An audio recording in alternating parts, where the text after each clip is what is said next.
திமுகவுக்கு எதிராக கம்யூனிஸ்ட் கட்சிகள் போராட்டம் நடத்தினால் கூட்டணியில் இருந்து கழற்றி விடப்படுவதுடன் சட்டமன்ற தேர்தலில் தொகுதிகளும் கிடைக்காது என கழக பொதுச் செயலாளர் எடப்பாடி கே பழனிசாமி விமர்சித்தார். நெல்லை மாவட்டம் அம்பாசமுத்திரம் தொகுதியில் மக்களை காப்போம் தமிழகத்தை மீட்போம் எழுச்சி பயணத்தில் பேசிய அவர் கம்யூனிஸ்ட் கட்சிகளை கடுமையாக விமர்சித்தார். இன்றைய தினம் கம்யூனிஸ்ட் கட்சியை சேர்ந்த அதனுடைய கட்சி தலைவர் பேசுறார். எடப்பாடி பழனிசாமி எச்சரிக்கிறேன்னு சொல்லி பேசுறார். இவரு நம்மளை எச்சரிக்கிறாராம். இவர் கட்சியே தேஞ்சிக்கிட்டு இருக்குது. கடந்த தேஞ்சு கட்டரும்பு ஆன கதையா கம்யூனிஸ்ட் கட்சி இருக்குதா இல்லையா என்று தேடி பிடிக்கின்ற அளவுக்கு அந்த கட்சி இருக்குது. ஏன்னா ஒரு காலத்தில் கம்யூனிஸ்ட் கட்சினா மக்கள் போட்டுனாங்க. எந்த பிரச்சனையா இருந்தாலும் முதலடியாக அவள் போராட்டத்தை நடத்தி அரசுடைய கவனத்திற்கு கொண்டு வந்து அந்த பிரச்சனையை தீர்க்கக்கூடிய கம்யூனிஸ்ட் கட்சி ஒரு காலத்தில் இருந்தது.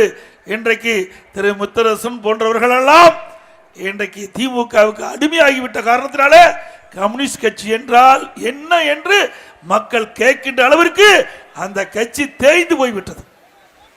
கடந்த 2021 தேர்தல் சட்டமன்ற பொது தேர்தல், அந்த தேர்தலில் திராவிட முன்னேற்ற கழகம் கம்யூனிஸ்ட் கட்சி தேர்தலுக்காக செலவழித்ததாக திராவிட முன்னேற்ற கழகம் வெளியிட்டது. நாம சொல்லல, திராவிட முன்னேற்ற கழக கட்சி வெளியிட்டது. கம்யூனிஸ்ட் கட்சிக்கு இவ்வளவு கோடி கொடுத்தேன் என்று திமுகவே காட்டி கொடுத்தது இந்த கம்யூனிஸ்ட் கட்சியை. அந்த திமுக காரரே கம்முன்னு இருக்கிறாங்க. இவர் அவர்களுக்கு வக்காலத்து வாங்குறார், அவருக்கு கூவி கொண்டிருக்கார். ஏன்னா அவளுக்கு கிடைக்க வேண்டியது கிடைத்து விட்டது, கூவித்தான் ஆக வேண்டும், வேற வழி இல்லையே. அது மட்டுமல்ல, திரு கம்யூனிஸ்ட் கட்சி நாட்டு மக்களுக்கு எத்தனை பிரச்சனை இருக்குது, விலைவாசி உயர்ந்திருக்கின்றது, அதுக்கு ஏதாவது போராட்டம் நடத்துறீங்களா?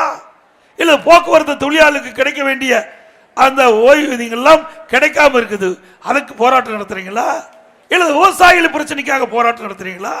பழைய ஓய்வு திட்டம் அரசு ஊழியர் கிடைக்கவில்லை என்று அவள் குரல் கொடுத்திருக்கிறார், அதுக்கு ஏதாவது போராட்டம் நடத்துறீங்களா? எதுக்குமே போராட்டம் நடத்தாத ஒரே கட்சி இன்றைய தினம் கம்யூனிஸ்ட் கட்சி ஒன்றுதான். ஏன்னா திமுகவுக்கு அடிமையாகிவிட்டது.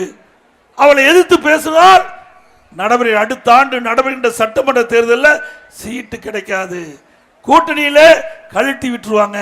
அந்த பயத்தில் தான் இன்றைக்கு கம்யூனிஸ்ட் தலைவர்கள் இன்றைக்கு மௌனம் காக்கிறாங்க. எங்ககிட்ட எதிராகாதீங்க, உங்ககிட்ட அழுக்க வச்சிருக்கிறீங்க, அதை தொடங்க.